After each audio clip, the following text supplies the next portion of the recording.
I kept my voice steady and impassive. Brenda's voice rose. Fine. Did you hear what I said? Yes, dear. You're going on a date with another man this Friday, and you're okay with that. Her surprise was clear in her expression. Not at all. But what choice do I have? I answered calmly. Like you said, I don't control you. You're on your own.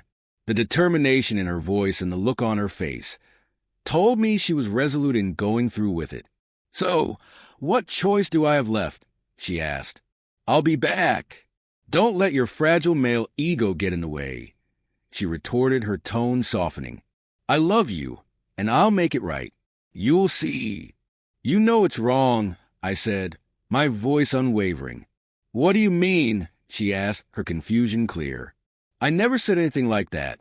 Would your parents or mine agree with you? Brenda lowered her gaze, unwilling to answer. That was all the confirmation I needed. I let the silence linger for a moment, watching as she tried to avoid the truth. You know they wouldn't approve. You know what you're doing is wrong, I continued, my voice steady. You just admitted it yourself. She hesitated. But you said I could do it. No, I replied. I only admitted that I couldn't stop you, but I never said I approved of it in any way. I wish you'd stay with me, or go out with me. We could go to the same restaurant, even the same dance club afterward. But it's not about food or dancing, is it? You prefer the company of someone else. His name, what is it? She was silent, her head slightly tilted, avoiding the question. What's his name? I pressed. It doesn't matter, she said, almost offensively. I'm not going to argue about it. I kept my voice cold. Just know this. I don't want you spending time with him. Meeting him on Friday will have consequences. What consequences? She asked, trying to sound indifferent.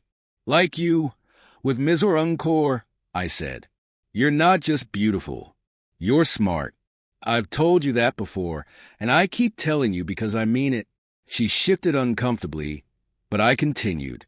I leave it to you to figure out the consequences of going out with him instead of me. You're bluffing, she said, her voice trying to hide the uncertainty. You love me. You always give me what I want. I want it. Yes, I replied, my tone unyielding. But, as I said, I'll be back, and we'll love each other and grow old together. You can do whatever you want, but you've been warned. I got up, grabbed my keys, and left before she could say another word. The apartment felt cold all week, to say the least. By Thursday night, I packed my things and moved into the guest room. What are you doing? She asked as I carried an armful of clothes. I looked at her, my expression blank. Looks like I overestimated your intelligence. What do you think I'm doing? You're moving? She asked, her voice edged with sarcasm. Yes, I replied. My wife wants to date another man. You think I'm going to stay in the same room with a cheating? I paused. Dream on. Her voice took on a teasing tone, like a child. You're such a little boy. Without a word, I placed the clothes in the empty closet and went back for more. So now you're punishing me with silence, she smirked. See how pathetic you are. Consequences, I muttered. She can't say she wasn't warned. On Friday afternoon, I got off work early and went to a high-end unisex salon where I had my hair professionally cut, a clean shave, and a manicure. No polish, just clean nails. Next door, I bought a casual yet elegant button-down shirt, slacks, and a jacket. I considered new shoes but decided against it. Shoes and dancing didn't mix.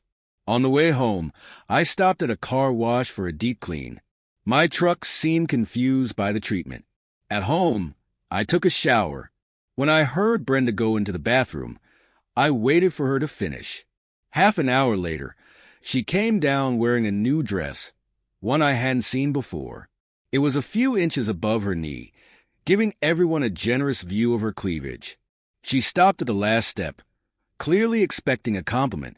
When I remained silent, she glanced at me again, her eyes widening in disbelief. Wow, she said, and I said dryly, you look gorgeous. Where are you going? She asked. clearly thinking I would be amazed. Going outside, I answered coolly, mimicking her condescending tone. What? Did you think your weak, ignorant husband would just sit at home and wait for his promiscuous majesty to show up? Shaking my head slowly, I opened the door to the garage. I thought you were smarter than that. Brenda looked at me, her face twisted in frustration. I can't be late. Charmaine doesn't stand for that, she snapped, climbing into my freshly cleaned truck. I heard a shout and couldn't help but smile. Gotcha. Charmaine and I spent an amazing evening at a wine bar that offered light dinners on weekends. A live pianist played on a small dance floor. By then, we had already realized that conversation between us flowed effortlessly. Even better, she truly appreciated my humor. Yes, I know it's a cliché, but it's true. Few things capture a man's heart as much as a woman laughing at his jokes.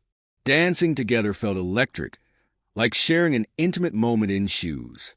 We moved in perfect harmony, and more than once, our lips brushed, her ear, her cheek, and even her lips. The chemistry between us was undeniable. Our bodies seemed to communicate, without words, as we swayed close to each other. Still, we both understood the situation. I was married, and we both knew what that meant and what it didn't, so we spent a long, relaxed evening sipping wine, letting our eyes play flirtatious games while we chatted. Brenda, as I mentioned, is beautiful and passionate, but the flip side of passion is often jealousy. I was almost certain that the idea of me being with Charmaine would drive her crazy and ruin the wonderful time she was expecting with her new, lustful mister. When I dropped Charmaine off at her apartment, she did me a favor by leaving traces of her perfume on my shirt and smearing her freshly painted lips on my collar, neck, and cheek. Kissing me on the cheek, she wished me good night. Go get her, Tiger, she teased. We both laughed as I climbed into my truck and headed home. It was barely 10 p.m. when I walked into the house. Where the hell have you been? Brenda's voice rang out. None of your business, I answered coolly. You never told me where you went with your anonymous Mr. Pound, she shot back. I'd ask if you use protection, but frankly, I don't care if you're falling apart inside anymore. I'll never touch your cheating body again, she sneered. So, I don't care where you went, who you were with, or what you did. I couldn't help but respond. I had a wonderful time, and I'm really thankful for it. She stared at me, confused. What do you mean, thank you? Don't you get it? I said, a hint of sarcasm in my voice. If you hadn't come up with the idiotic idea of opening our marriage, I would have never had the chance to get to know Charmaine better. What a woman. Hot, hot, hot. So thanks, darling. Brenda screamed at the top of her lungs, making me wonder if the neighbors would call the police. You know I hate that, she snarled. Why do you think Charmaine was the first person I called? I retorted. Brenda stood there, stunned. What did you say? Once again, I realized I had overestimated her intelligence. Pull yourself together. This isn't rocket science. You decided to reject me, rub my nose in it by dressing up for some anonymous guy, wearing clothes you've never worn for me, and now you're surprised. When I followed your lead, you renegotiated the terms of our marriage without me even objecting. And I just did the same. The only difference is I was honest enough to tell you who I was with. For some reason, you're too embarrassed to name yours, Miss Rocket Scientist. What exactly is your problem? Brenda deflated before my eyes, tears rolling down her cheeks. Without letting her catch her breath, I continued. Let me guess. Kevin didn't come through for you tonight like he'd hoped. Another shriek filled the air, and she clamped her hands over her mouth. How do you know? She asked, shocked. I replied, using my best game show announcer voice. Once again, the inadequacy of your mind is on full display. Think for once. You work in an office with at least 10 other women. Kevin is the biggest womanizer you'll ever meet. Everyone knows who's sleeping with who. That's the talk of the office. Did you really think you'd be the exception? For over a month, several of your so-called friends have told me you not only fell for Kevin's lies, but started actively chasing after him. One of your coworkers even called it. Maybe he dumped her for you, I don't know. But the rumor is that he planned to make you his tonight. He even had a room at the Marriott.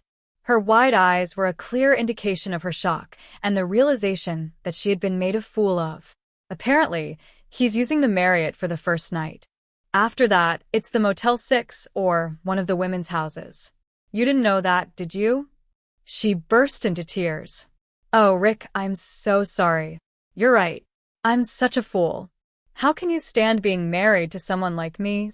I looked at her coldly. The good news, Brenda, is that I don't have to stay married to your fool of a self. You'll be served here tomorrow, right after breakfast. We're renting this house for 3 more months. You can either renew your contract or find something else that works better for you. Her voice was thin as she asked, Where will you go? Charmaine said I can stay with her while I figure things out, I replied. She has a second bedroom she uses for an office, but we can discuss terms once I move in. Everything else we've built, we'll split it down the middle. You can sleep with whoever you want now, and you won't have to deal with a weak husband. I hope Kevin's worth it. Epilogue. I later met some of the other husbands who had fallen victim to Kevin, who had earned the nickname Mr. Hound. One night, after dinner, he found his car had been vandalized, windows shattered, paint scratched, baby poop smeared across the seats, and the wheels stolen. As he surveyed the damage, 3 masked men dressed in all black robbed and beat him badly. The police were puzzled, unable to explain why the robbers would target his wallet and fake Rolex, especially after they had already taken the car's valuable parts. Since there were no witnesses, and the parking lot cameras had been painted over, the case went nowhere. At one of their homes, 4 of Kevin's victimized spouses were playing poker. After recovering, Kevin moved out of state. No one knew where he went, but it didn't matter. As for Brenda, she moved into an apartment, but eventually realized that I was happily involved with Charmaine. She, too, moved out of state, and I never saw her again. I stayed with Charmaine for a while longer, but we mutually agreed that short-term pleasures don't always lead to long-term compatibility. So I moved into a townhouse closer to work. As I grew older, wiser, and fitter, I connected with a coworker at the gym. One thing led to another, and I eventually found happiness with a man who had real intelligence and loyalty.